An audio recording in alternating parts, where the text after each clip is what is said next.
Acute respiratory distress syndrome (ARDS) occurs when fluid builds up in the tiny, elastic air sacs alveoli in your lungs.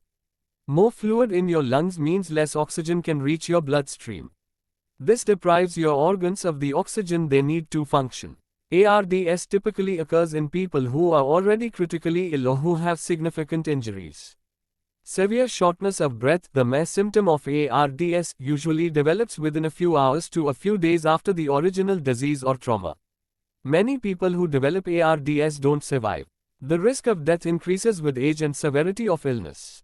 Of the people who do survive ARDS, some recover completely while others experience lasting damage to their lungs. Symptoms. The signs and symptoms of ARDS can vary in intensity depending on its cause and severity, as well as the presence of underlying heart or lung disease. They include severe shortness of breath, labored and unusually rapid breathing, low blood pressure, confusion and extreme tiredness. Causes. The mechanical cause of ARDS is fluid leaked from the smallest blood vessels in the lungs into the tiny air sacs where blood is oxygenated. Normally, a protective membrane keeps this fluid in the vessels. Severe illness or injury, however, can cause inflammation that undermines the membrane's integrity, leading to the fluid leakage of ARDS. The most common underlying causes of ARDS include sepsis. The most common cause of ARDS is sepsis, a serious and widespread infection of the bloodstream.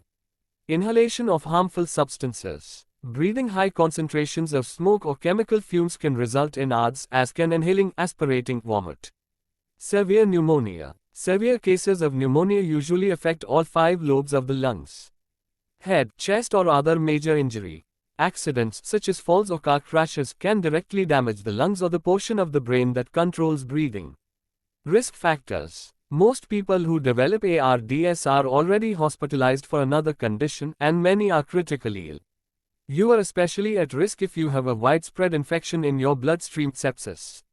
People who have a history of chronic alcoholism are at higher risk of developing ARDS. They're also more likely to die of ARDS.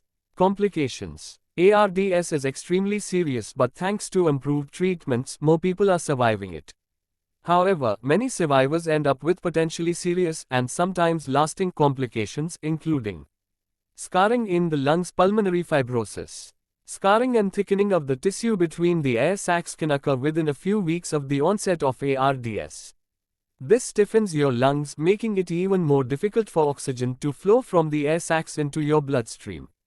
Collapsed lung, pneumothorax. In most ARDS cases, a breathing machine called a ventilator is used to increase oxygen in the body and force fluid out of the lungs. However, the pressure and air volume of the ventilator can force gas to go through a small hole in the very outside of a lung and cause that lung to collapse. Blood clots. Lying still in the hospital while you are on a ventilator can increase your risk of developing blood clots, particularly in the deep veins in your legs. If a clot forms in your leg, a portion of it can break off and travel to one or both of your lungs, pulmonary embolism, where it blocks blood flow. Infections. Because the ventilator is attached directly to a tube inserted in your windpipe, this makes it much easier for germs to infect and further injure your lungs. Abnormal lung function. Many people with ARDS recover most of their lung function within several months to 2 years, but others may have breathing problems for the rest of their lives. Even people who do well usually have shortness of breath and fatigue and may need supplemental oxygen at home for a few months.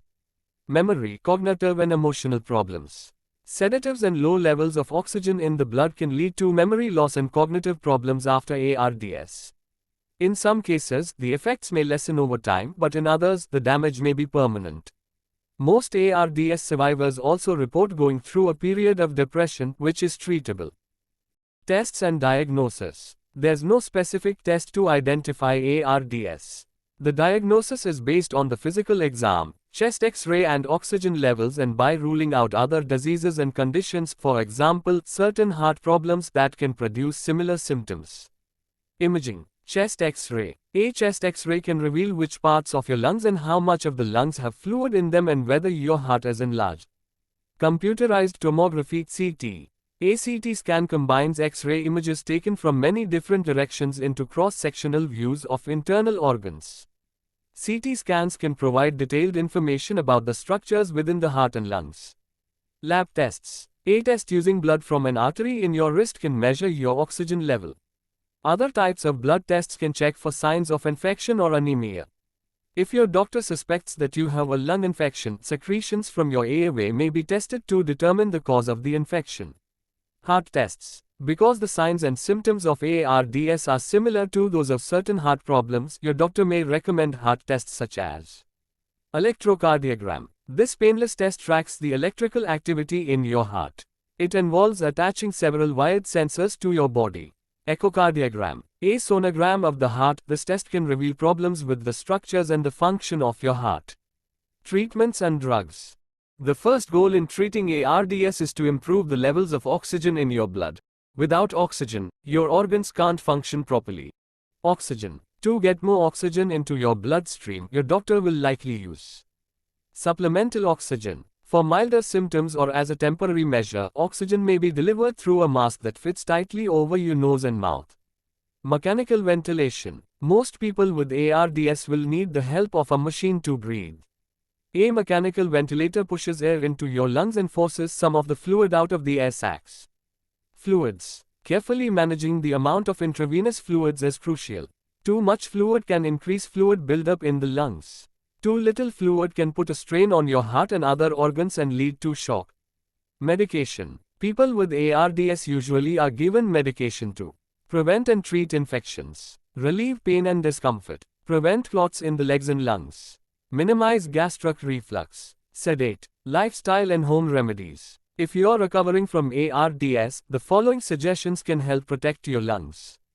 Quit smoking. If you smoke, seek help to quit, and avoid second-hand smoke whenever possible.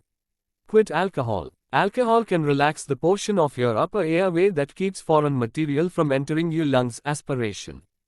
Get vaccinated. The yearly flu-influenza shot, as well as the pneumonia vaccine every 5 years, can reduce your risk of lung infections.